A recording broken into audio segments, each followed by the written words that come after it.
Question 1. Towing a caravan, I want to turn left as soon as possible. I will take the leftmost path. Yes. A. No. B.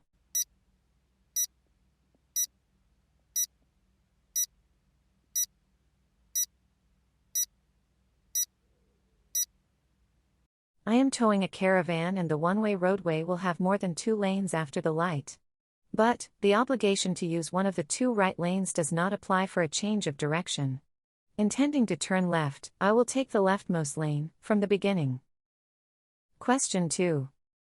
To be well installed and see well, I adjust the mirrors. Before adjusting the seat and backrest. A. After adjusting the seat and backrest. B.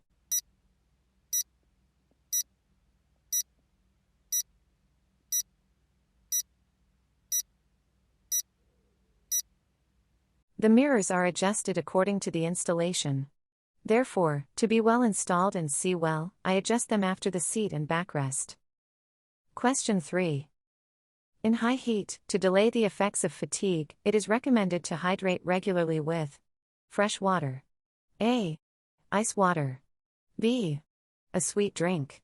C. An alcoholic drink. D.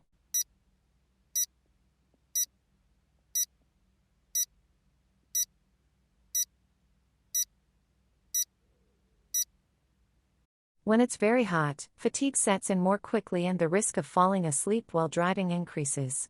Under these conditions, to delay the effects of fatigue, it is recommended to moisturize yourself by regularly drinking fresh but not iced water.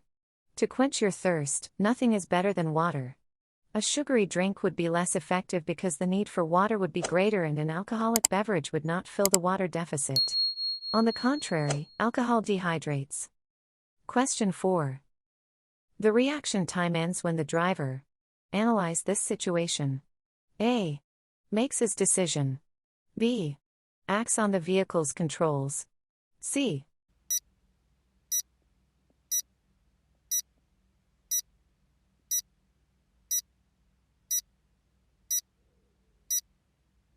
The reaction time includes the perception of the situation, its identification, its analysis, and decision-making. The reaction time ends when the driver begins to act. The reaction time therefore ends when the driver releases the accelerator pedal to brake. Question 5. Alcohol consumption narrows the visual field. A. Decreases the reaction time. B. Encourages you to take more risks. C. Leads to an imprecision in the gestures. D.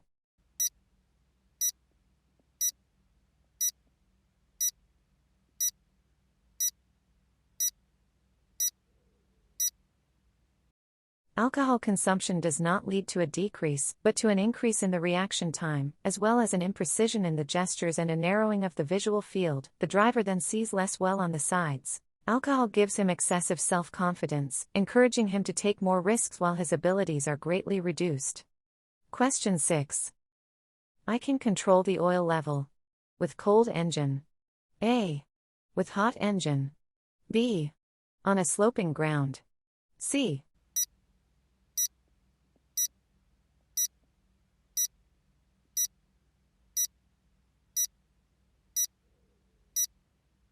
To be efficient and accurate, oil level control must be done on a flat floor, when the engine is cold.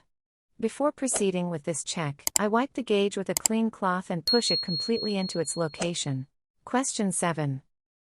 When crossing path at night, I force myself to direct look towards the area. A. B. B.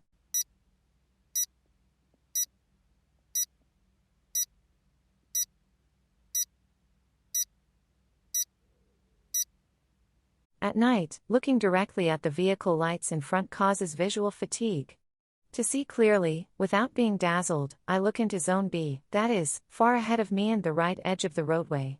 Question 8. To overtake the cyclist, I move to the left lane. A. I stay in my way. B.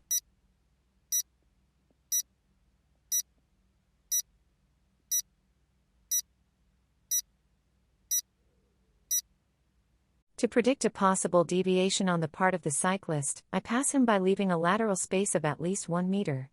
To respect this distance, even if I have planned to turn right, I have to move to the left lane. I will return to my lane after overtaking. 1 meter is a minimum in the built-up areas, but I can very well leave, if necessary, a greater distance for the safety of the cyclist. Question 9. I'm going to the left. I give way. Yes. A. No. B.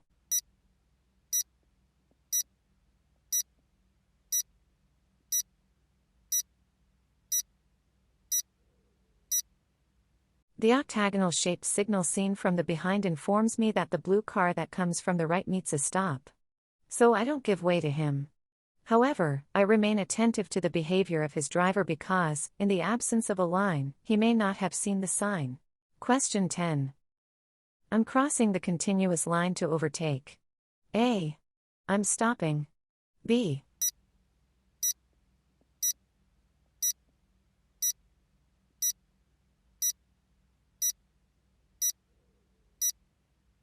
The highway code prohibits crossing a continuous line.